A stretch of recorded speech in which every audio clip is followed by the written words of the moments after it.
Hello, everyone, and welcome to Police Off the Cuff Real Crime Stories.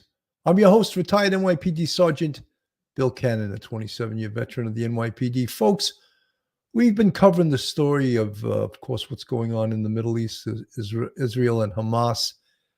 And what we're going to cover tonight are the implications it has at home. And it has very big implications at home. Of course, we know all large police departments, all big cities are there are threats to them, and not just New York City. Securing New York City against no credible threats. We hear that term, no credible threats, and the intelligence of a large city, of a country, is so important. And how do we get that intelligence? There's many venues to it. Of course, we have sources of information within these groups, infiltrating these groups. But we also have what they call, and we heard this a lot during the attacks on the United States, was chatter, internet chatter. These people that commit these heinous attacks, they talk to each other, just as criminals talk to each other online. They can't help themselves but go on social media to talk about what they're going to do, what they have done, giving up little tidbits of information. And trained intelligence analysts can spot this information. We also get information from unlikely venues. Look at the universities. Have you ever seen such hatred toward their own country coming from universities? These entitled kids, specifically from the Harvards, the Columbia Universities, the NYUs. Is this an accident, or is this a special type of student that these universities are recruiting? In New York City, you see heavily armed emergency service, SRG officers surrounding houses of worship. Someone asked me just the other day, is it okay to go into the city? And I said, look, go about your life as if nothing has happened. You can't be afraid. You have to go about your life. Well, she said, well, can't you give me some advice? I said, yeah, the advice I would give you is avoid locations where there are large groups of people. Theaters, movie theaters, Broadway theaters, any kind of show, large crowds on the street. For that matter, you have to be a little leery in the subways. So, but no credible threats. Yeah, but we've heard that before, haven't we? No credible threats, and then something horrific occurs. So, despite no credible threats, yes, if you see something, say something, which was the rallying cry, right? Because the public's eyes can quadruple or 5 times the eyes of law enforcement, because they're out there 24/7 seeing things that law enforcement can't possibly see without being everywhere. And there is no way to be everywhere. So we ask, how does New York City secure itself? How do we protect the citizenry? How do we protect the infrastructure? Difficult now, folks, especially since we have New York City has chosen to become a sanctuary city, and we have all of these migrants, unvetted migrants coming into New York City. Could they be sleeper cells? Yeah, there is a possibility to that. So, folks, all of these topics I'm talking about, that's what we're going to cover tonight. So hold on to your hat, buckle yourself into your seat, and join us on Police Off the Cuff, Real Crime Stories, as we discuss these issues.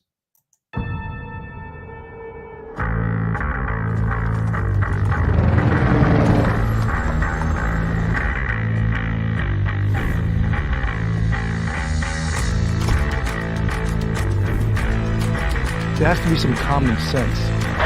Yes, sir. They have the car stopped at 10th and Ranch, Michael Biden. We still don't know who pulled the trigger.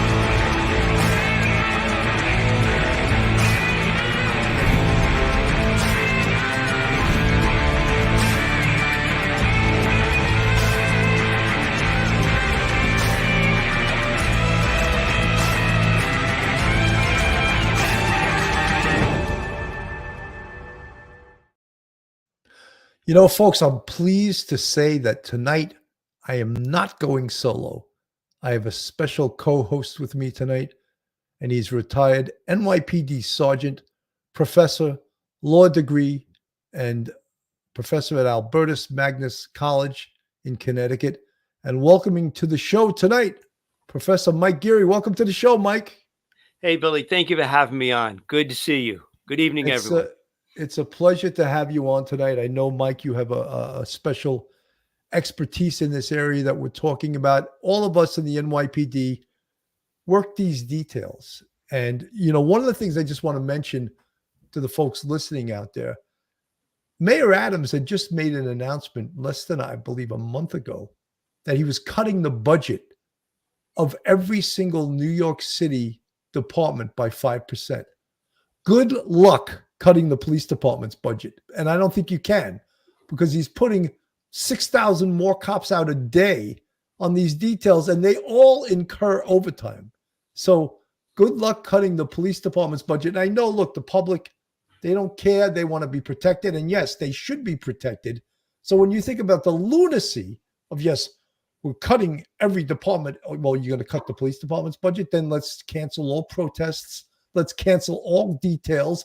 Let's cancel all security details. You can't do that. So once I just got that off my chest, Mike, let's talk about protecting New York City during these times. Yeah, Billy. I mean, the job of being a cop in any big city is a tough job, but especially in a city that's this large, like New York City, with the largest city in the nation. And we have the UN there.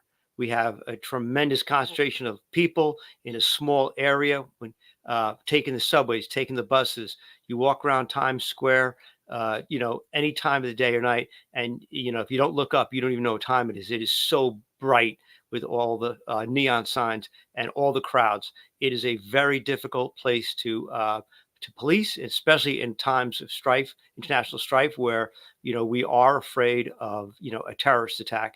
And we ought to be, because we have all these political luminaries, the UN, rallies up and down. You've got, major thoroughfares, Times Square just the other day. You've got great universities here. So there's people, a large Jewish population, large population from the Middle East.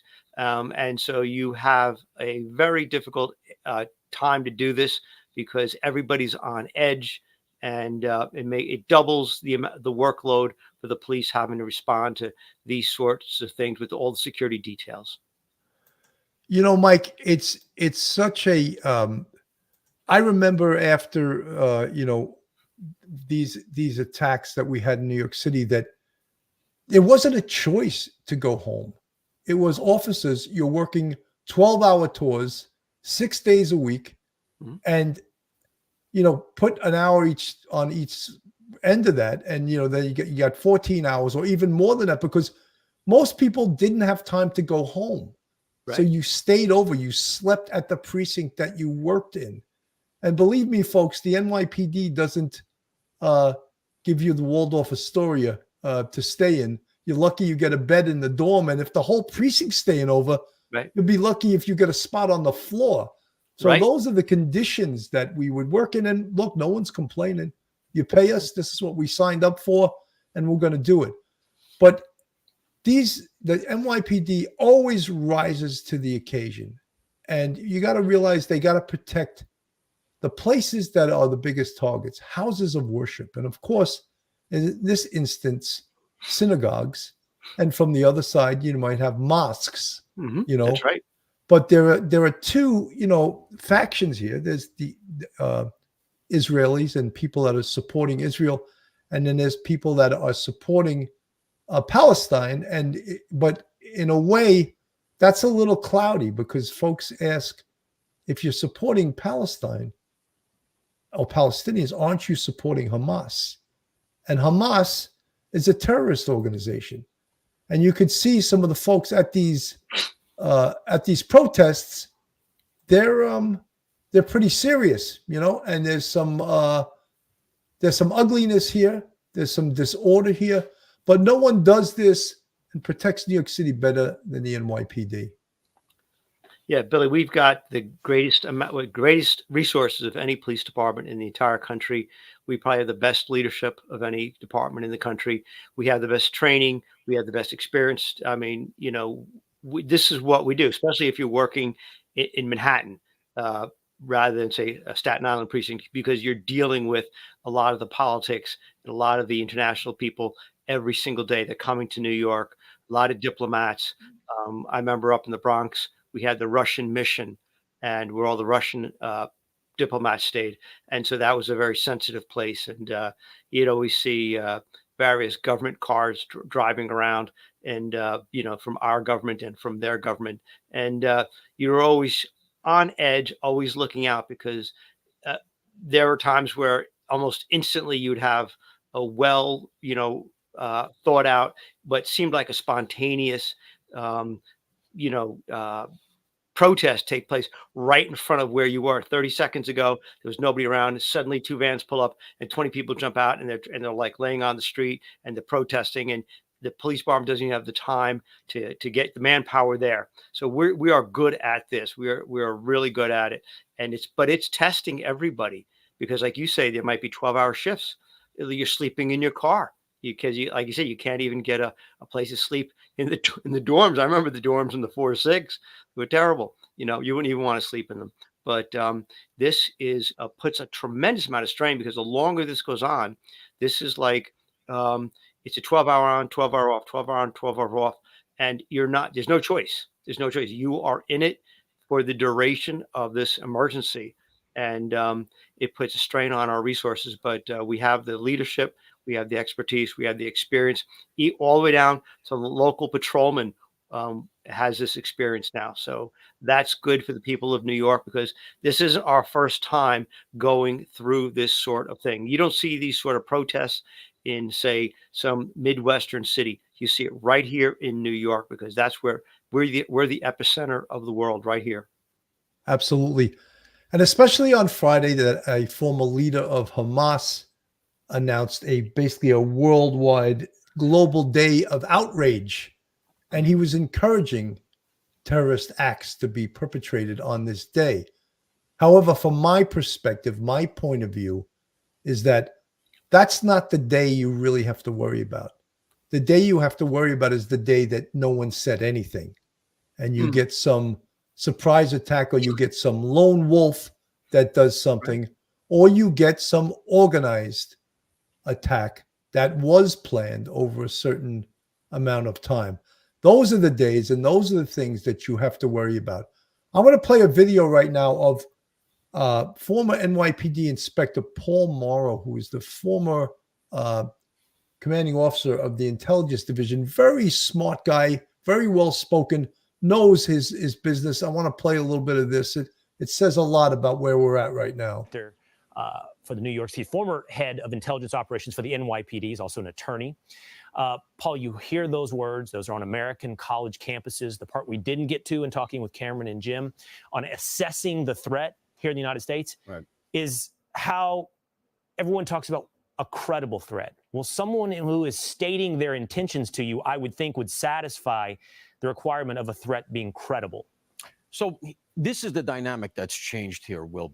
Previously, Hamas was not considered a domestic threat here in the country. Their charter is pretty much limited to taking the land back from Israel, period, end of story. What they're looking to do now is to become a force multiplier by lashing on themselves to forces here in the United States and globally. They're trying to enlarge their footprint to get support. Unfortunately, history has shown us, recent history, that they have a soft target here academically, in the academic world. And that's why you're seeing this stuff being played out on campuses. They're creating a lot of buzz on in academia, because they've done this very clever thing. Anti-Israel forces have lashed themselves up with what I call the 1619 wing of the Democratic Party. They've made common cause and positioned themselves as the oppressed, and they've lashed onto that narrative, and that just makes them a lot bigger player globally. That's why they're calling it. Hamas doesn't normally do this kind of thing, global jihad. So what does it mean? Look, we want to stress no credible threats, as you said. My old shop, NYPD Intel, is in the best position of anybody to put a finger on that, and they put out a statement. They're looking at all their sources. They're looking online. They're doing all the things that they do. So far, no credible threat. But what I fear is as the images start to come out, okay, now we know the Israelis have done what? They've cut the water, the power, the internet. They've locked down the food supplies, and they're going in. It's going to be bloody. It's going to be ugly. Hamas wants those images. There's a reason Hamas just stood up an app. They want to take the ISIS route. They want to win the propaganda war. I'm not going to say where the stuff is. They're already putting out videos that look like very slick ISIS videos. Those are recruitment videos. And they're looking to get that globally, make them a bigger player. That's the risk for American law enforcement. Yeah, the border, all the other things we've seen in the past. And the border is a new vector in this thing. I'm not downplaying that. Just the number of Venezuelans coming in. You know that the former vice president of Venezuela has a Hezbollah footprint? It's the former vice president. You know what he's looked at for by the American government? Giving false passports to, wait for it, Hamas and Hezbollah. He said so much in that little short dissertation he just gave, Mike. Scary, because it's always been that universities and students were the radicals that were used by the far left to potentially create havoc. In the 1960s, there was a student group called SDS, Students for Democratic Society. Right. And they were a radical group of students back in the 60s. Now, it seems like our enemies are using college campuses. And I don't know whether they are planting these students at these locations or planting radical professors. I was sort of upset the other day when Harvard University had all this anti-Semitism come out, and it took 3 or 4 days for the president of Harvard to make any comments about it. I found that to be extremely disheartening. Columbia University is another university that hires cop killers. They hire radicals to be professors there. I would expect Columbia University to be jumping on. NYU, same thing. Radical groups in NYU. So what this Inspector Morrow is saying from the NYPD is Hamas is trying to build a global footprint now to become a player on a global frame, much like ISIS. And to me, that is very scary. And then when they use our students and the universities to get their messages out, we're in trouble. We're in trouble. Yeah, Billy, they're getting more sophisticated. They might, you start out as an organization maybe 30 years ago, whenever they originally started. And, you just run around yelling jihad and raising your Kalashnikov and saying death to America. That's one thing. That's fine. That's going to get you a certain number of people. It might not get you international recognition. Attach yourself to some other group. And as he said, the 1619 wing of the Democratic Party, you then suddenly get more funding. You have more people at your rallies. You have a greater likelihood of getting your message out, chatter on the internet, people posting stuff for you in support of you. And so therefore, you become a more multifaceted player. Going to the college campuses, as you said, going back to the 1960s, you had the SDS and you had the Weather Underground and you had, all these other groups. Some of it was anti, Nixon and the war, and anti-Johnson, the war in Vietnam. But there's a lot of other issues also. But all you need is to just get 1 or 2 people there. They could be regular Americans like you and me. They're 20 years old. Just fill them up with some sort of ideas and give them some pamphlets to hand out. And colleges are very, very lenient when it comes to what people have to say, and that's fine. That's got a place with it, because you should exchange ideas, but and do so freely. But when 20-year-olds, and we've all been there, you get very passionate and very vocal about a particular situation, and you're 20, and you may not realize that what you're saying, how far-reaching what you're saying is. All you do is need one person to take what you have to say, rather than say, I agree with you. Yeah, we should protest. This is wrong. All it takes is one person to pick up a firearm and go on a city bus or go on a train and just start shooting. And it's like a lone wolf attack by someone who would be totally, totally unknown to anybody, because people get inspired. Words inspire people. Actions inspire people. We've seen lone wolves attack here, wolf attacks in America, and we know how bad they can be. You can look at the Oklahoma City bombing. So therefore, people don't realize what effect their words and actions may have on people, unintended effect that their words may have on people. All you do is need one or two people per college campus, and they will get legitimacy. And that's sad, but that's what what goes on in college campuses. Absolutely. Amber Gloria, thank you so much for the $10 super sticker. Very much appreciated. Mike, it bothers me. And, there's a lot of this also, and you could see, is anti-Semitism. Yeah.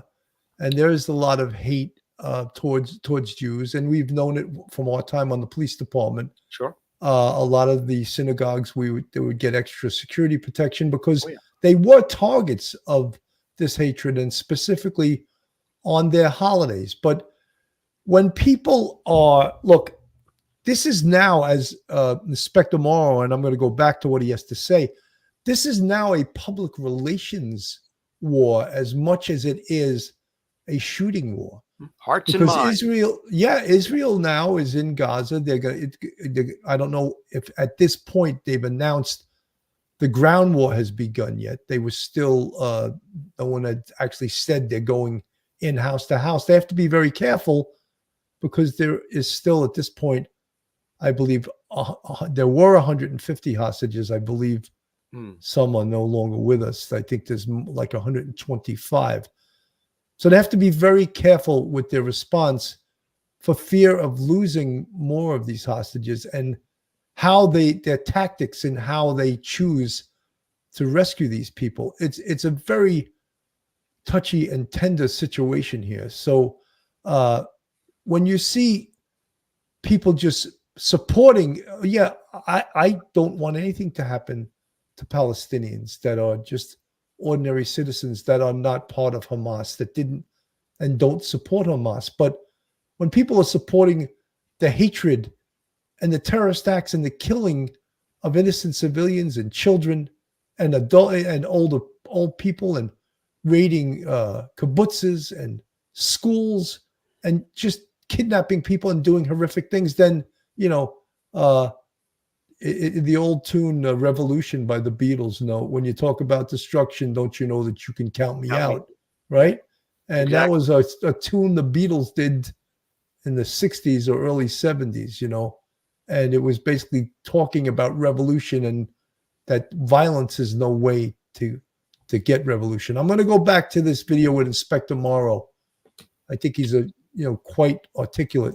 There's a lot of reasons why that Hamas and Islamist organizations have made their way into academia, not without the fact that the Soviet Union backed Arab states against the Israeli state for many years. So it's part and parcel with the far left and the communist movement. Right. And it's evidenced by what we all saw earlier this week with BLM, Chicago's chapter, putting out full-throated support for Hamas, not Palestine. They put a paraglider on the image. Right. So full-throated support for Hamas. The question is whether or not there's a credible threat is, have they been successful in inspiring? And by the looks of these images in the United States, you would think they've inspired at least hatred, hopefully not more in terms of action. The hatred is there, undeniably. And as I said, when we start to see the propaganda war going full-throated, and we're gonna, period, end of story, you're going to start to see the anger really start to peak. And what that becomes, when they start to see those images, is the justification. And that, listen, I brought a ton of these cases.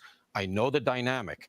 You're going to get people in many instances who are leading slipping down lives. We used to call it loser to lion, all right? Somebody who doesn't have a lot to lose, protesting, they're not feeling gratified enough, and they decide, as the term is, kinetic. They decide to go kinetic. Very, very tough to interdict. Understand what we're talking about here. This is not normal law enforcement where you're coming in after the fact to figure out, where, here's the body who did the killing. This is prophylactic. You're ahead of the game. You're trying to prevent it. In a free society with a First Amendment, that's a very gray area. It has to be heavily lawyered. You have to move very cautiously. It's very difficult, and that's why it's not a zero-sum game. You're not going to get them all. And I know you've laid this out. You have a new piece in the Wall Street Journal. People should check that out where you lay out these threats to the homeland. Paul, I do. Yeah. Thank you so much. Thank you. Hey, Sean. I mean, Mike, he said so many things that, you know, the ordinarily most people don't think about, you know, the threats. And the big thing is this propaganda war, and specifically using the universities. That's scary. I mean, this reminds me, actually worse than the 60s. And some of the things we've noticed even over the years, even before this occurred, was college campuses, they talk about being centers of freedom of speech. They couldn't be less that than any other institution, because Columbia University actually attacked conservative speakers that were invited to speak. Students attacked the stage. They had to flee the speakers. Is that freedom of speech? And some of these other universities are no better. I specifically point out Columbia because I know, in fact, that occurred. Most conservative speakers do not get invited to college campuses. No, Billy, we saw this, I remember, a couple of years ago in 2008 in Berkeley, which was considered the birthplace, the cradle of the free speech on college campus movement back in the 60s. And they were protesting, and they actually tried to burn down a building. It was arson. And it was incredible. They are afraid of a speaker coming, an invited speaker coming. This speaker was invited by a large group of students to talk peacefully about something. They didn't like it. They consider words, violence. And so, but on the other hand, they'll throw fire bombs, they'll battle the police, they'll make threats.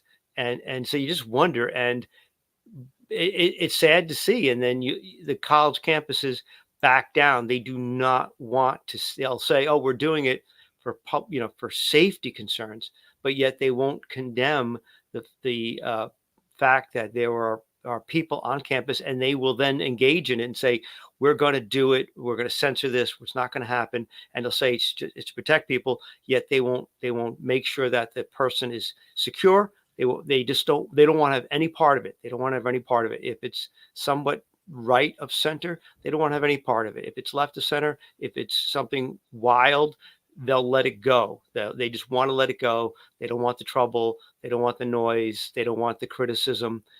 They feel they'll get more criticism allowing the person to talk than disallowing it and saying, "Sorry, you can't come on college campus." It's really sad. So then students who have a particular point of view have to go outside campus. But that's the place where you're supposed to be able to have a civilized exchange of ideas, where we can all sit down and listen to each other's speakers and ask questions and find out.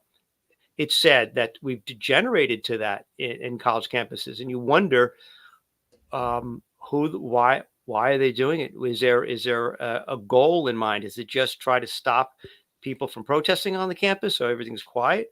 Or are they actually trying to put their finger on the scale to tip the scales in favor of one political perspective than another?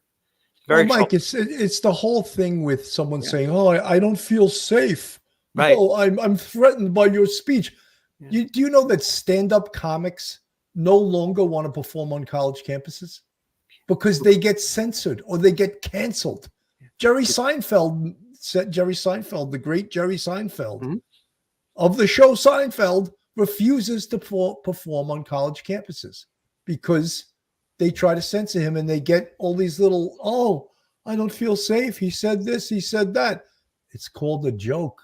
It's called a joke. If you're that upset by it, then, the world isn't a safe space. And an exchange of ideas, people are going to say things that you don't agree with. And if that makes you feel unsafe, that's too damn bad, And that's part of education. It's part of learning. Jordan Peterson probably said it the best. The great Jordan Peterson, the professor from Toronto, Canada. I follow his speeches. He says, "Hey, you couldn't learn if you weren't willing to upset someone or willing to disagree with someone. And if you're upset by that, that's too damn bad, And I think the university should start feeling that way instead of censoring people. I want to get right to how in New York City they're protecting the subways and the infrastructure here. Williams has those those details this afternoon from Grand Central. Extra measures being taken citywide to ensure the public safety, even with, they say, no credible threat at this time. We have increased our presence at the major transportation terminals and throughout the transit system. MTA Chairman and CEO Jano Lieber and transit police officials laying out the details of their plan this morning. Not only do we have the NYPD and the MTAPD, but at Governor Hochul's action, the state police and the National Guard are also present. This is all about increasing our presence and our footprint around the city, not only in the subway system, but around the city as a deterrent and to reassure the public that we're here for them. Before the briefing, Chairman Lieber walked throughout Grand Central Terminal, thanking the officers, troopers, and National Guardsmen and women stationed there today. We are glad you're here. Among those who spoke at today's press briefing, MTA PD Chief John Mueller. He was in Israel on October 7th when Hamas first attacked. I think I would describe it with one word: surreal. So we awoke to air raid sirens early in the morning, and then there was heavy bombing. What the Israeli people are going through right now, we don't want ever to happen by any means or measure here in the United States. When asked if his experience in Israel impacted his level of preparedness today, Mueller responded simply, absolutely. At Grand Central Terminal. So again, they're kicking it up. They're kicking up the security. They're kicking up the presence. Nothing makes people feel safer than in my opinion, than seeing the police, and seeing National Guard, seeing guardsmen in Grand Central Station. I think it's a good thing, But you might get some woke NYU or Columbia University student saying, "Oh, I feel unsafe. I saw his gun." Go back to Columbia. It's really disgusting that these kids get away with this bullshit because they're really entitled rich kids, most of them, because you can't go to Columbia University unless you're rich. You can't go to NYU unless you're rich. And you can't go to Harvard unless you're an entitled person. And these places, believe me, they discriminate all the time to get the money that they want and to get the population of the students that they want. Schmitty, thank you so much for the $10 super sticker. Bar raised after 9/11. At what point should we expect an answer as to why Israel and or the U.S. didn't act upon the intel? At some point, this question will need to be answered. Schmitty, when the smoke clears and when this is over, and hopefully it won't last that long, that's when you take a look at yourself in the mirror and you say, what happened? Where did we make the mistakes? What can we do better? How do we make sure this never happens again? But in the case of Israel and the Middle East, it's been a powder keg forever. And, the politics of it is what potentially can prevent some of this stuff from happening. I don't think the Palestinian people, the civilians and the Israelis that live side by side, I don't think they hate each other. I think governments make these things more difficult than the actual people that live side by side. And then, of course, you have these hate-filled groups like Hamas, terrorist groups like Hamas that cause these things. And then it becomes a huge, huge problem. Mike. Yeah, Billy, you're right. The people who live together side by side, rubbing elbows every single day, they get to know each other. And so they get to understand each other. They could speak each other's language. They can appreciate, maybe in some ways, on a very basic level, each other's struggles. And the problem is you then get these people there, and they love Palestine or they love Israel, and they're stuck in this situation. They're born into this situation. They didn't ask for it. And they have to find a way to get along. And that's how we all get along in New York City, 8 million people every single day getting along. And they have to do that.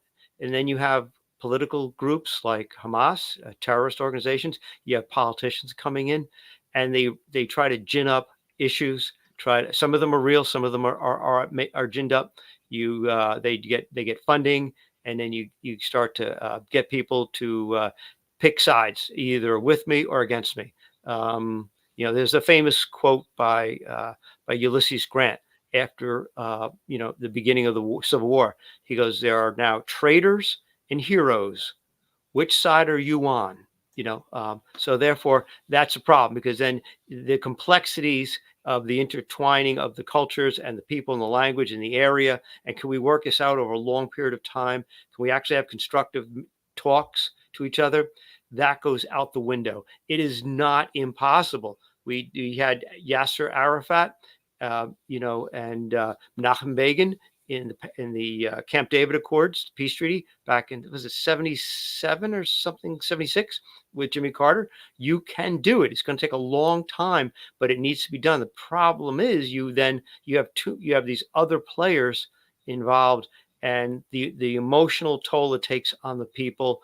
So, and then you have people who are waving a Palestinian flag who might love Palestine, but no way would ever condone the killing of anybody, but they're out there showing their support. And the problem is they then look like they're supporting terrorism. And you have people in Israel saying, we're the victims, and the people in Palestine saying, but you are the ones putting up the gates. You're the ones putting up the infrastructure. You're the ones with all the political power, and it just becomes a mushrooming problem.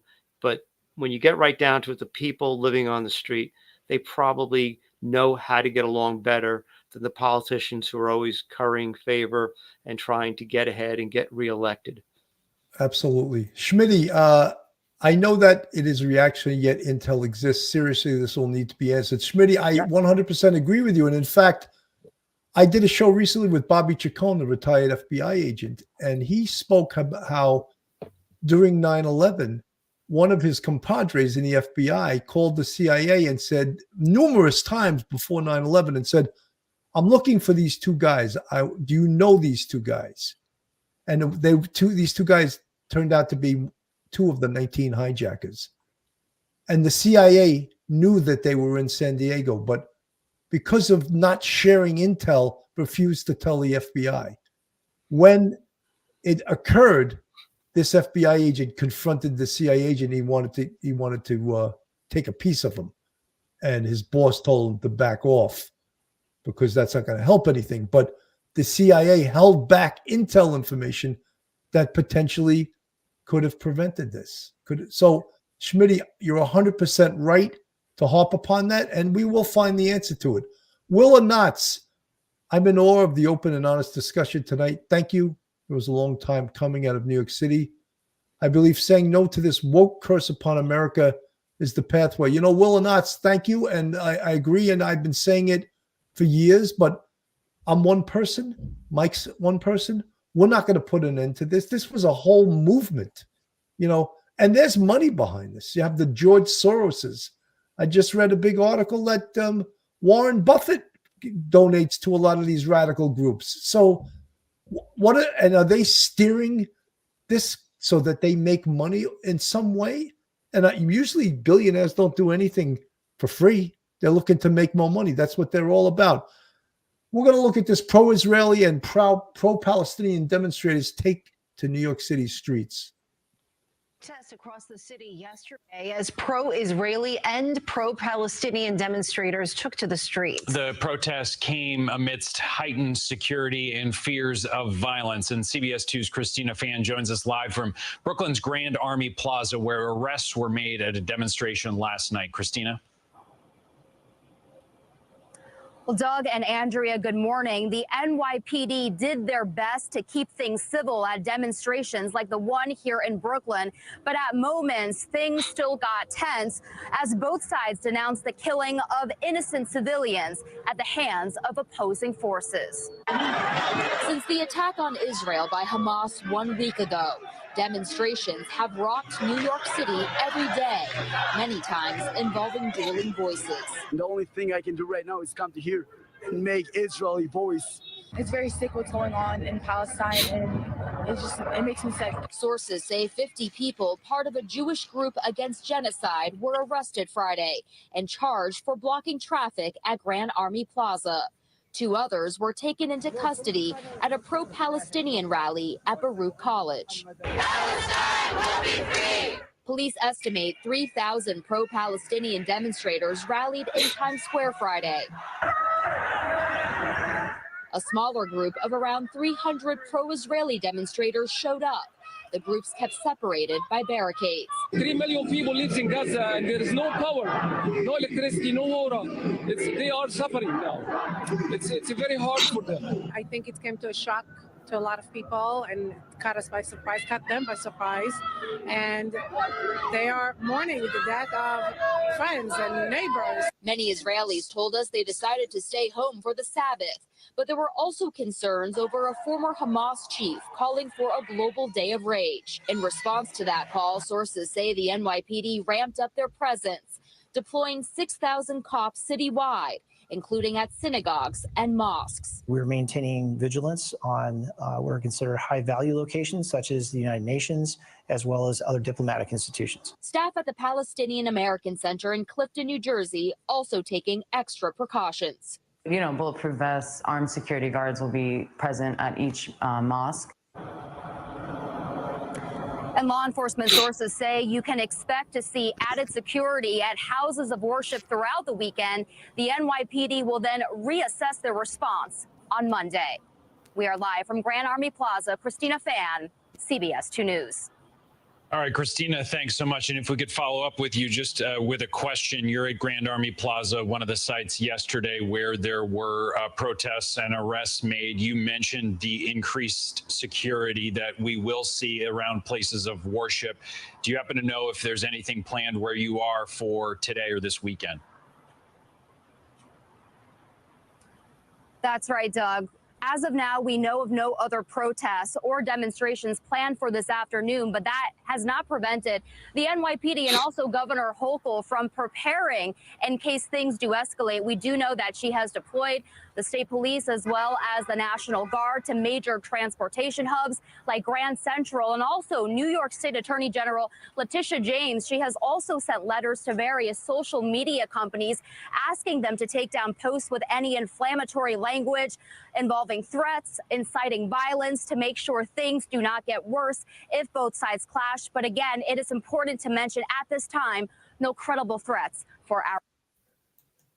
So, Mike, now again, as Inspector Morrow said in some of the inspector from the NYPD that we previously listened to, it very much is a war of public relations besides this. Now, you heard some of the pro-Palestinian groups say that they have no water, no electricity, and there's millions of people that have to get out of there. And as we start seeing this war continue, these people are going to become the victims, not the 1,200 Israelis who were slaughtered. And that is part of this war of public relations. And that is where Israel has to be careful in their response inside this war. Yeah, Billy, because public relations, winning the hearts and minds of the public, that translates into political power for political leaders. And if you're facing re-election, you have to be very, very careful. So the winds of war can change very quickly. And you may be justified in engaging in retaliatory strikes and defending your country of Israel. But then again, remember all of the images that have been shown on American TV, CNN, MSNBC, Fox News, and things like that, of the bloodshed in Israel. Probably within 48 hours, 72 hours, it's going to be just the exact reverse, very same images, but be shown by Al Jazeera to all kinds of people all over the world. And so that may make it much more difficult for Israel and for the United States, who's helping Israel whatever help it needs. So yeah, it's a it's a tightrope you have to walk because of the intense media attention and the internet. It's not like World War II where, things were heavily censored and images wouldn't be broadcast to America. News reports wouldn't get to America for probably days and days and days. It's instant news. And people could live stream what they're doing, and if they're running, if they're hiding, if there's an attack. We've seen this in Ukraine, and people's minds can be changed very quickly about a war, depending on what images they see. And war is hell. All war is hell. as William Tecumseh Sherman said, and it's going to be hell for everyone. No one is escaping without, with the bloodshed. Everyone's going to be suffering. Every Israeli and every Palestinian is going to suffer. Absolutely. Folks, this is Police Off the Cuff, real crime stories. If you like real crime, true crime from a police perspective, then you're in the right place. And if you're not subscribed to us, go on our YouTube, hit that subscribe button, give us a thumbs up, and ring that bell. And if you want to contribute to us, we have a Patreon with 3 different levels. We also have a YouTube channel membership with, count them, 5 different levels. And you see the folks in the green font in the chat. They're part of our YouTube family, our friends, our subscribers, and they're part of our channel members. And we appreciate all of our fans. Also, folks, the way this has been covered by the media, and this was exemplified by an interview that Andrea Mitchell did on MSNBC the other night, where she was interviewing an Israeli mom whose family had been kidnapped. And she laid into Andrea Mitchell. I'll let you hear it. Can't be sympathetic to animal human beings. Well, they're not really human beings, who came into my house, broke everything, stole everything, took my children from their bedrooms and took them to the Gaza Strip. Israel never done that and will never do. So there is no symmetry. I'm sorry.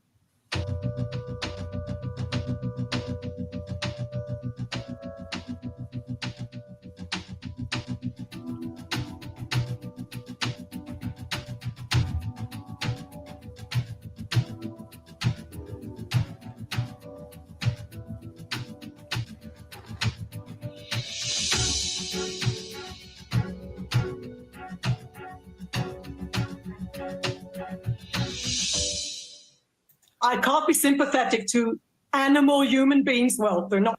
So it's the way that some of these stations cover it. They refuse to call terrorists. Instead, they call them fighters, militants, euphemisms for who they really are, which are terrorists.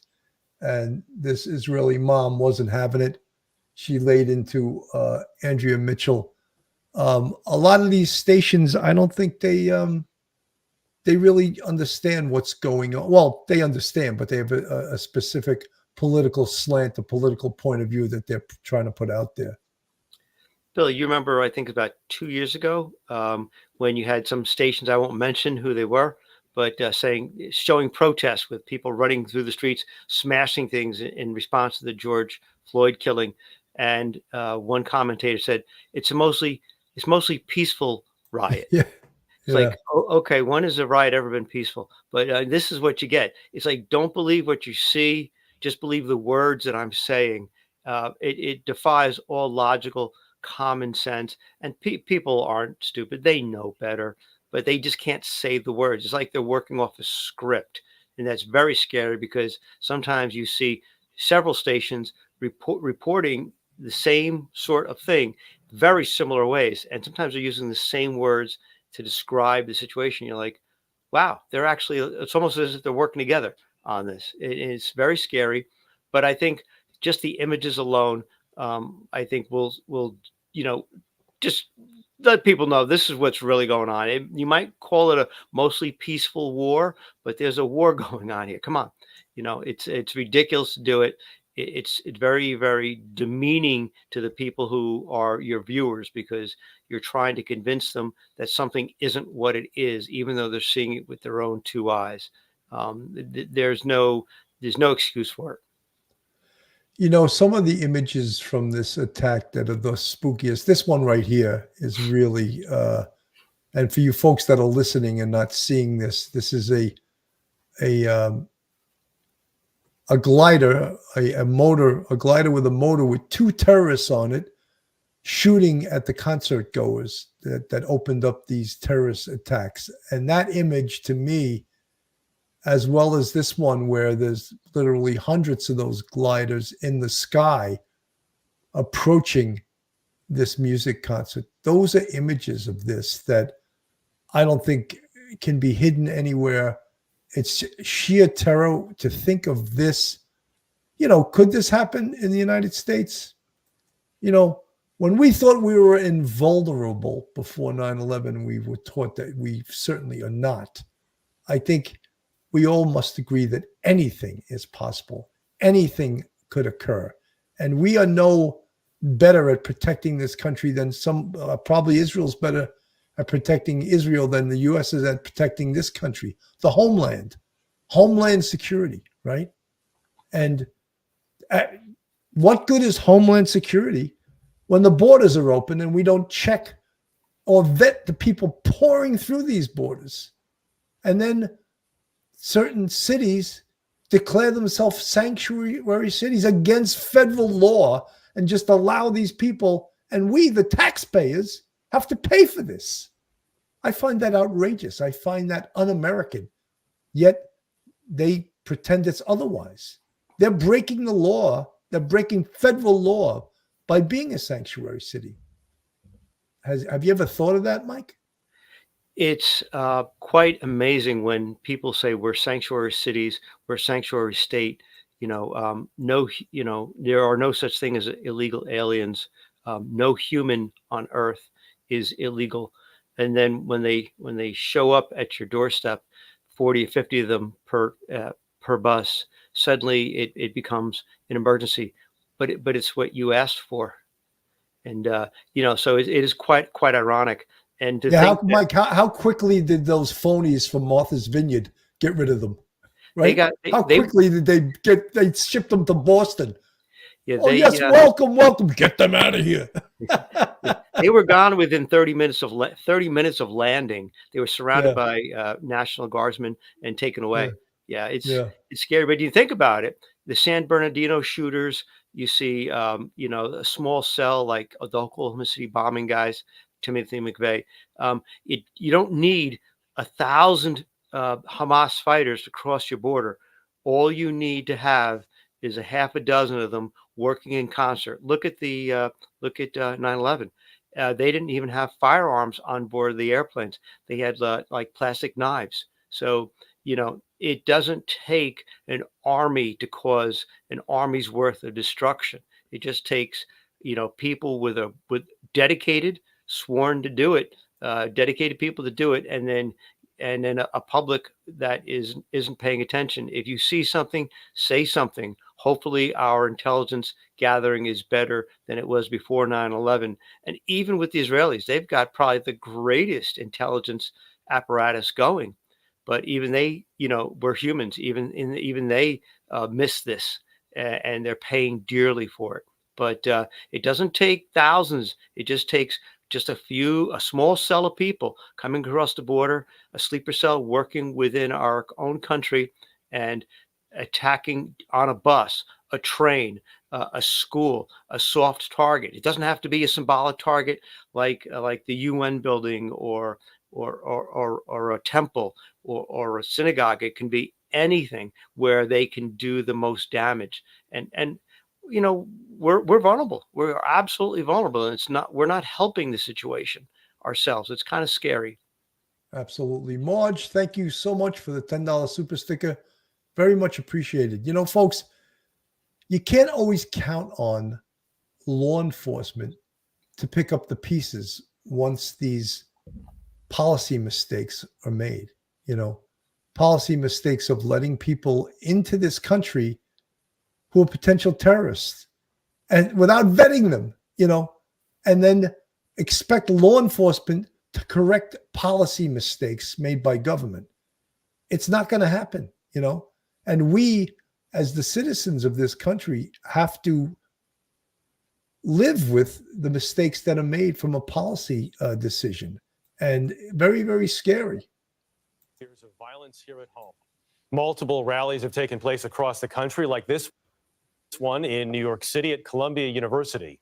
Meanwhile, members of the NYPD have been ordered to wear their uniforms Friday after a former Hamas leader called for global demonstrations.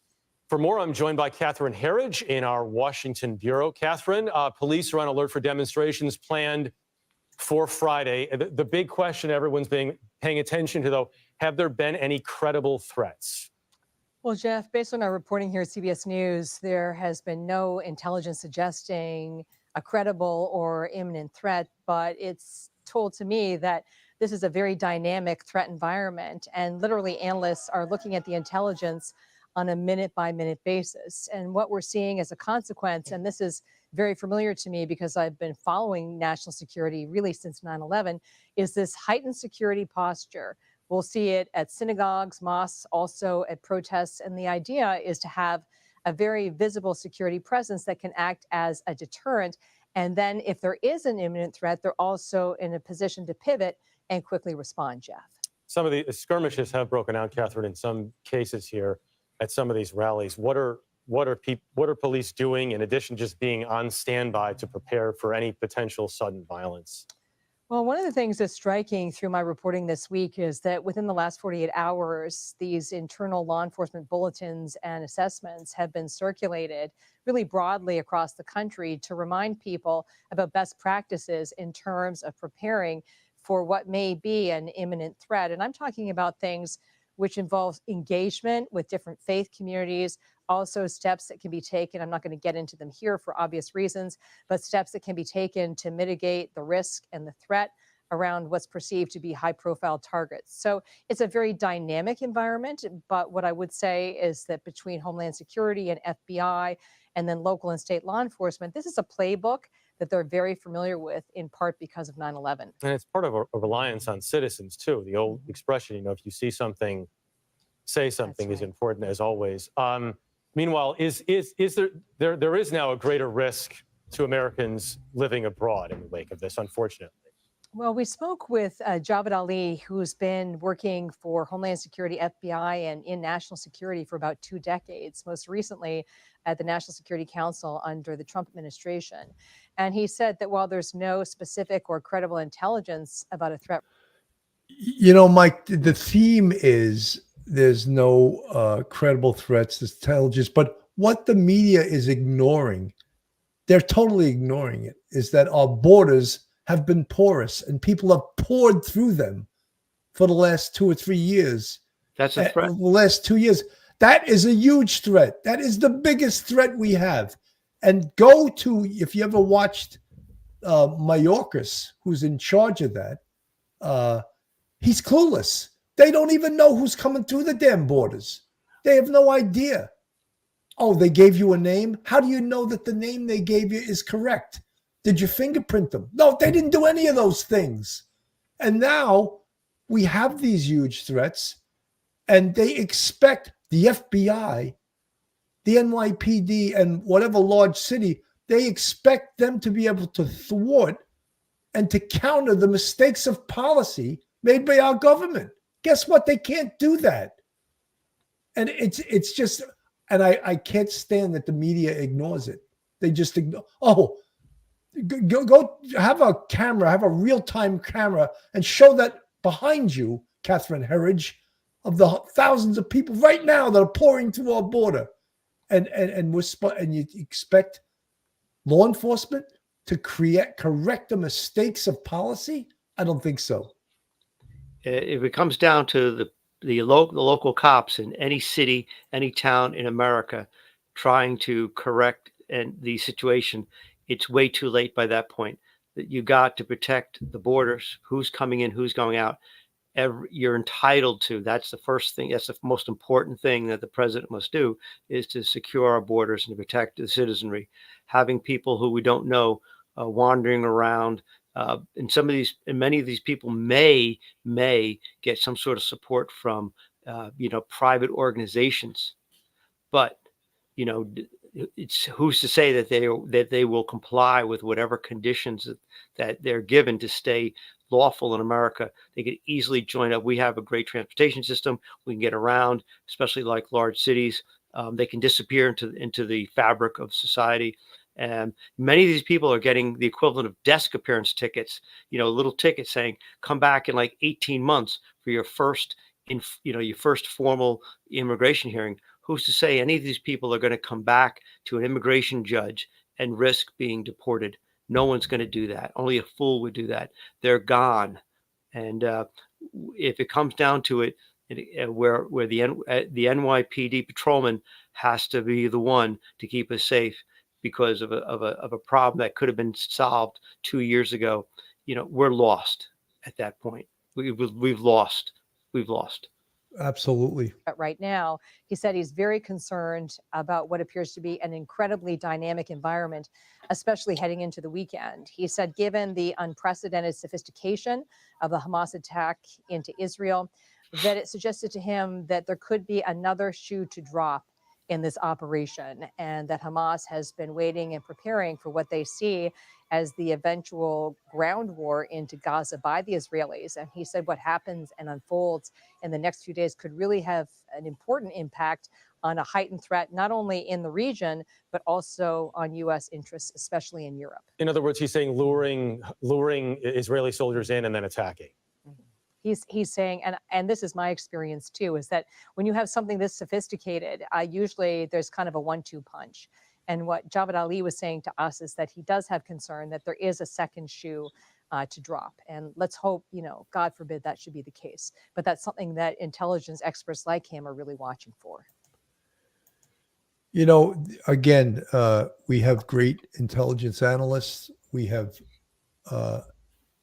some great investigators, the FBI, the CIA, local police departments, the Joint Terrorist Task Force. All those things were formed to combat terrorism and to know what's going on out there. But we've been, after 9/11, you would hear people say all the time, we learned from the lessons of 9/11. Guess what? Based on what's going on with our government, they haven't learned anything, because it's criminal that they have allowed this border to be open the way it is without vetting, people just pouring through, and these people just, tiptoeing through the tulips as if this is just okay, that unvetted people, most of them males, most of them of military age, are just pouring through our borders. And guess what? They're counting on law enforcement to correct the mistakes of policy. And that's not going to happen, Mike. Billy, we could have the greatest intelligence gathering security apparatus that the world has ever seen. And we thought we had a very good setup after 9/11 with the Department of Homeland Security. But the problem is all the analysts, all of the generals in the Army, and all the intelligence divisions and all the intelligence agencies, national and domestic, in all the cities, like even our own JTTF, Joint Terrorist Task Force in New York City, fabulous group of detectives. They're excellent, and they could be embedded all over countries in Europe and in the Middle East. They don't make the final decisions, the policy decisions. It's up to the politicians to make the policy decisions. And that's where all of the common sense and all of the experience goes out the window, and the decisions are made based on everything other than our own security or the security of our own people. And that's the disconnect between what we know, what we know is going on, what we know we need to do, and not getting it done. It's the political considerations, they're worrying about elections and their public image that really puts us at risk. Not them, puts us at risk. 100%. Folks, if you're looking for a fantastic attorney in the New York metropolitan area, then Joe Murray is your man. Joe's a retired NYPD police officer and a fantastic defense attorney. You can reach Joe on his cell phone at 718-514-3855. Email him at joe@jmurray-law.com, or go on his website at jmurray-law.com. Joe's not just a fantastic attorney, but a huge, huge supporter of the Police Off the Cuff podcast, and we really appreciate everything he has done for this podcast. So, folks, if we sound a little bit passionate about this topic, it's because we are. When we've seen horrible things happen to the city that we love, the state we love, the country we love, and then we see some of the same mistakes, worse mistakes, not even the same, worse mistakes being made by our government, it really just drives us crazy. And I could tell when I see the news reporters that are covering this case in Israel and Gaza, and then see Secretary Blinken, you can see on their face, they're seeing things that they have never, ever seen before. Horrific sights, horrific barbarism. I saw Chris Cuomo on the other night, and I've never seen him like this before. He's always very cocky. He was not cocky. He looked like he saw a ghost, you know, and I'm not criticizing him. I know he's probably seen horrific things over there. And just the fact that he has the courage to go over there, to me, means something, because you are in a war zone, and maybe one of these terrorists won't care that you have press written on the vest across your chest, you know? So you could see on the faces of these people that go over, especially Blinken, after he met with Benjamin Netanyahu, you could see it looked like it aged him 10 years. He saw things that he has probably never seen in his life. And, you know, that's why when you have people saying, how do we know this even happened? The Israelis are making this. No one's making this up. Believe me. No one is making this up. The same thing was said about the Holocaust, you know, that there's Holocaust deniers. And that's why Steven Spielberg had a program called Witness, where he took Holocaust survivors and sat them down and they told their story on tape, so that in the future, people could never, ever say it didn't happen, because here's the people who it happened to that are still alive. So he had to hustle to get it done, because many people, of course, are in their 80s and they won't be alive that much longer. So they needed to document these atrocities so that people don't say, oh, they're lying. This never, no, this happened. All right. This absolutely 100% happened. Mike. Yeah, Bill, you know, you talk about the politicians, and they're talking about something up here on an intellectual level. It's a problem to be solved. The war is a problem to be solved. Having a politician actually see the bloodshed and what's going on, and actually talking to people on both sides, if you can, on the grassroots, down the street level, what people actually have to live with and what people are actually going through. The war is hell, and the Middle East has not had any peace since in my lifetime, and so it's good for people to see, who like to talk at a high level, to actually get down on the street, get dirty, get their feet dirty, actually see the bloodshed, see what the average person is going through. And that is shocking, because they're usually living such very privileged lives, jet setting from here to there, going to the UN, going to the White House, and they don't see the actual suffering of the people. All they think about it, it's an intellectual exercise. It's not real. They don't smell it. They don't see it. It's not in their face. And it's always good for people to actually see what these people see, what the average person has to deal with. And then they may have a little bit more better understanding of what the dynamics are, rather than it's an intellectual exercise. So I'm glad Blinken got to see it. I'm glad Chris Cuomo and many other people got to be there, got to witness it, got to see it, and got to see it up close, right in their face. It's a good thing. Because, you know, Mike, it'll change their lives. They'll never be the same. Amy M., thank you so much for putting that up. USC Shoah Foundation is the channel with the Holocaust testimonies. Thank you so much. I think that's so important that people see this. I think this story, you know, is told in so many different ways, and so many, there's so much misinformation. There's so many political stories. You saw MSNBC refusing to call Hamas terrorists. It's pathetic. It's absolutely pathetic. And then you have people that don't want to use words, what they consider incendiary words. Incendiary words, they were killing babies in their homes. Let's not talk about incendiary words. The globe, quote, "We must head to the squares and streets of the Arab and Islamic world, to all scholars who teach jihad, to all All who teach and learn. This is a moment for the application of theories. That's right. And here in New York, the police department is calling for an all hands on deck situation, ordering all officers to report to work in uniform today. Angel Masonette is a former NYPD detective and 9/11 first responder and joins us now. Angel, good morning to you. What do you think about this? Should people be worried? Absolutely, right. They have to be worried. We want you to be prepared and not scared, obviously, right? That's always the mantra. But yeah, there's things to worry about, right? I mean, we have a lot of Jews that live in New York City, right? A lot of people who there's a lot of houses of worship, a lot of synagogues, and the NYPD has to be prepared, and people have to be prepared as well. Yesterday, the governor of New York said they have not heard of any credible threats. Obviously, Angel, you are tapped into the law enforcement community. As we sit here this morning, have you heard of any credible threats? No, there hasn't been. There's been chatter ever since this came out. Actually, since this war started, right? The war that Hamas started when they attacked Israel.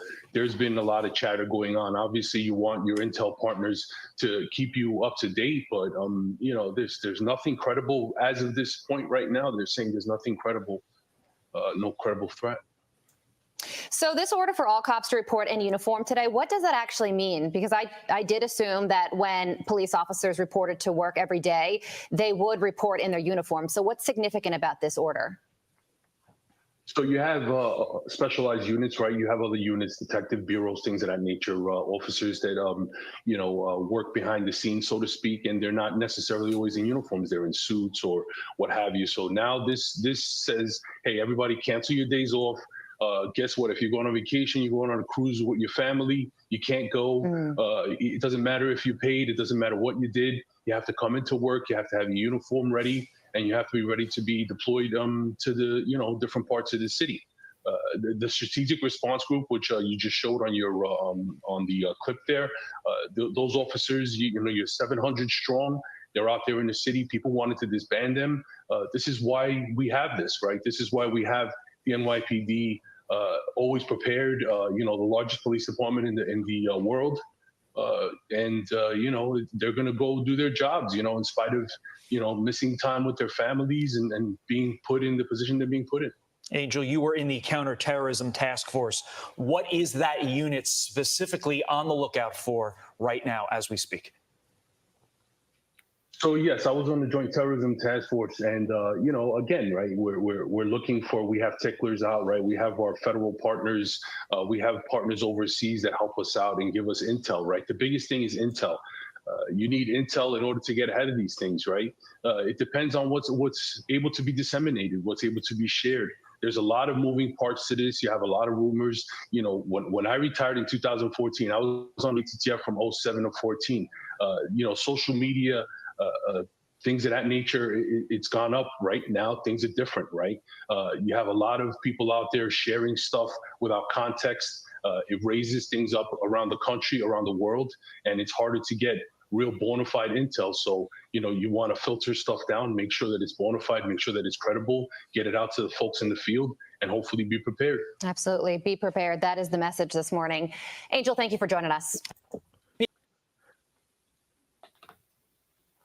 So that's, again, officers, that's what they signed up for. When you sign on the dotted line that you raise your right hand, I swear to uphold the Constitution of the United States, the Constitution of the state of New York, and the city of New York and all of that stuff. And you say, yes, I do. That's, you're a soldier. Really, you're a soldier for the NYPD. And as horrible as it might be not to have days off, to be working 12, 14-hour days, not to see your family, that's what we all signed up for. And we all expect it. And, you can't, when it happens, you got to take the good with the bad on that job. And some of this stuff is the bad part of the job. But that's what you signed up for, right, Mike? That's right. And quite often, I remember after 9/11, you remember too, after 9/11, everyone was called in immediately. Every single officer, report to their commands as soon as possible. And everybody was doing it. And it was 12 hours on, 12 hours off. And honestly, from what I experienced, I don't know personally from everybody else's experience, but the level of morale was very high. Everybody was up, everybody's keen, everybody was ready to do their job. I didn't hear a lot of complaining at all from the guys and the ladies. Everybody was like, okay, we have a mission and we've been attacked and we have to do it. And we're going to do it as long as it takes. And I think a lot of those men and women you see out there, they're working 12-hour days, but they know this is an important time. And you know what? It's a job that's got to be done. And you hope it doesn't last too long. But I think the morale is probably pretty darn high because, you've got this absolute mission to safeguard people. It's not just an everyday job at this point. It's your level of awareness is jacked up. And I think everybody's probably just pitching in, just good morale at this point. 100%. And, no one becomes a cop to get rich. You have to have your mind in the right place and your heart in the right place. And I think 99% of the people that take that job, they do have their heart and their mind in the right place. Trying to flee Israel took off today, while non-essential personnel working at the embassy here have been told they too can leave. We learned today that 29 Americans have now been confirmed killed by Hamas's attack last week. President Biden late today speaking to the leaders of both Israel and the Palestinian Authority as the crisis here grows, the region and the world on edge, waiting for what happens next. Tonight, all eyes on Gaza as Israel prepares for an all-out assault on Hamas, as the Israeli military announces there will be an integrated and coordinated attack from the air, sea, and land, but still waiting to launch. This as more than 1 million Palestinians in northern Gaza try to make their way south, on foot, even by carts pulled by donkeys. The escape from Gaza, dangerous and deadly. Graphic video showing the aftermath. Convoys, a total of 70 people, including children, killed in missile strikes. Palestinians saying these were innocent lives killed by Israeli bombs. American citizens are among those in Gaza trying to get to safety. And tonight, the United States is working to secure a safe exit for them in the south at the Rafah border crossing in Egypt. The Karoud family is desperate for help. 12 family members, one as young as 4, all American citizens trying to get out. We are constantly worried. I don't think I've ever been this worried in my life.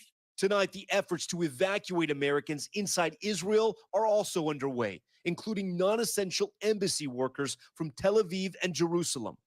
As Israel continues its bombardment of Gaza, Hamas officials claim more than 20 hostages have been killed in those same strikes. This as President Biden is vowing to the families of Americans being held hostage in Gaza. I assured them my personal commitment to do everything possible to return every missing American to their families. Bring them home! Bring them home! In Israel, we were there as hundreds gathered, demanding that the hostages be brought home. We're in the center of Tel Aviv right now, just outside the Israeli military headquarters, where hundreds of Israelis have gathered, demanding that they release the hostages inside of Gaza. You can read some of their signs here. They say it very clearly, bring them home, while others are holding photos of the people that have been kidnapped and disappeared. People like Lidi. Bring them home! Bring them home! Abigail Hayut is among those searching for loved ones. Her daughter's best friend, Mia, is still missing. How hard is it to just not know? For 7 days, it's like hell and back every day. Every day. She didn't do nothing. All along the border, the signs are clear. Israel is getting ready to go in. Tonight, Israeli tanks and soldiers prepared for battle. Shai doesn't want us to use his last name. He's an Israeli American called up to fight. Last week, he went to his synagogue in New York with his young children. Today, he's on the front lines in Israel, a captain in the military. How did you explain that to them, and how difficult was it to leave? To be honest, I didn't explain to them too much. You can't really explain to an 8-year-old. In fact, I hope to God that he doesn't see any of the footage because it's absolutely horrific. Shai is ready to do his duty, but knows that innocent civilians will likely pay the price. I know war is not fair and it doesn't really make sense. How do you explain that? Because there are Palestinian Americans there too. Yeah. So to be honest, I feel really bad for the Palestinians because there are many Palestinians in Gaza that are innocent. We always try to minimize civilian casualties, but at the same time, we have to understand that they're not giving us another choice. This war touching so many countries, including our own. Back here, the situation inside Gaza is growing even more desperate. Food, water, and medicine are almost out. And for some, the journey to the south, where Israel says they must evacuate to, is just as dangerous as staying put. Richard Engel is near the Gaza border, covering that for us tonight. And Richard, there are very few safe places to go right now. Absolutely. And even though this deadline that Israel set has now passed, Israeli officials are still urging the people in Gaza City, the blacked out city that you can see behind me, to leave now, that they should do this for their own safety. The Israeli military also specifically ordered the evacuation of 3 hospitals in Gaza City. The medical staff there are refusing, saying patients can't be moved, shouldn't be moved, and 35,000 people are now huddled at the Shifa hospital, which is the main hospital in Gaza City. The men sleeping in the parking lot, women and children inside, hoping that there's safety in numbers. Israel has told Palestinians to evacuate Gaza City and head further south in the Gaza Strip to save their lives. Many are trying to leave now, but that's not safe either. This is what it looked like as people were driving on a road they told was cleared for travel. An ambulance was also hit. Heba Al-Attar and her family are heading out of Gaza City nonetheless. But she doesn't know exactly where they're going or how they'll get there. We're dying and everyone is watching. Shame on you, all the Arab countries. We were told to leave, but where? Where to go, she asks. They're shelling people on the roads too. Where are we to go? Heba is leaving a UN-operated school, in theory, a safe place. But the UN has also been told to evacuate. And did. Southern Gaza, where Israel is telling Palestinians to go, is hardly a safe haven. Khan Yunis, the main city in southern Gaza, bore the brunt of Israeli airstrikes today. Perhaps because Hamas launched an attack from there. The militants say they broke through the border fence near Khan Yunis and attacked Israeli troops. Israel says it has no choice but to go into Gaza to disarm and destroy Hamas. The group today released propaganda videos to show its preparation. Its gunmen attacking with skill and precision and manufacturing their own weapons, including shoulder-carried anti-tank rockets. Hamas says this is what's awaiting Israeli troops. The video ends with Hamas fighters going down into their tunnels, getting ready for what's coming.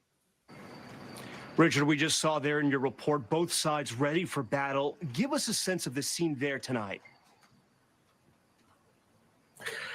Well, in Gaza, the city is blacked out. There are still people who are hunkered down in the city, but there is a great deal of anger. There's a great deal of nervousness. Many people say that they have no reason left to live. They think that this is it. I've spoken with Palestinians who fear that they're going to die tonight, tomorrow.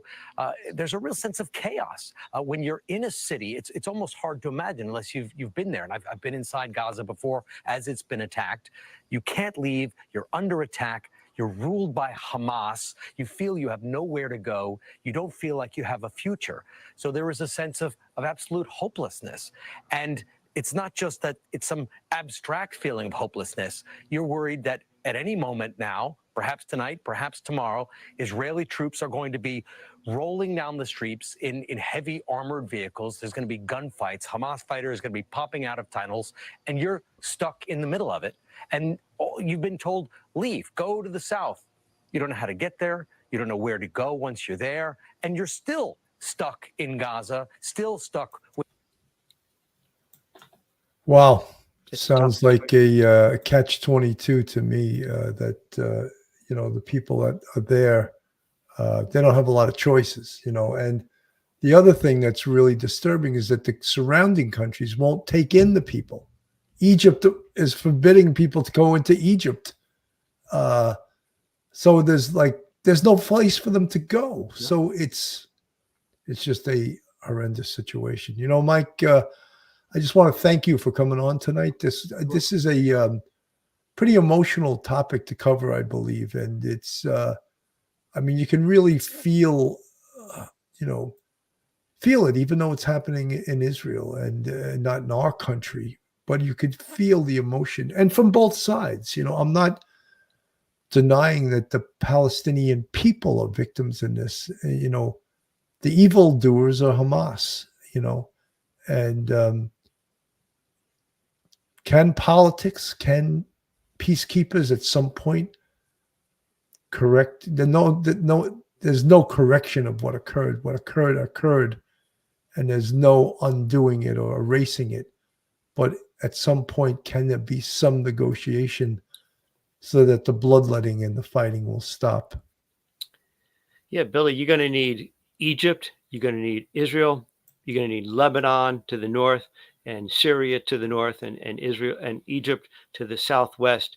There and Israel, they're all going to have to sit around a table, maybe with some other countries also, and hammer out some sort of a deal that's going to be long lasting, because this is very episodic. When this is over, it'll go back. If we don't do that, it'll go back to normal for a while. We're going to have this rocket attacks again 6 months from now, 18 months from now, 24 months from now. Iran is involved in this. And so and Hezbollah is involved in this. So therefore, it's not just a bunch of small group of militants, Hamas. No, it's a lot of other people, a lot of other parties would actually have to take this seriously and actually try to hammer out a lifelong, long-lasting peace accord. And that's right now, that's not going to happen, because people want blood at this point. And it's going to be a while, but it's going to get worse before it gets better. And that's Absolutely. Not going to happen for a long time. Yeah. Folks, I want to thank everyone for tuning in tonight. It's not the easiest topic to listen to. We wanted to cover what security is like in our country because of this. And we're going to keep you posted with this. And again, Police Off the Cuff, Real Crime Stories. Thank you so much for tuning in. We'll see you soon. Good night. One episode just ain't enough.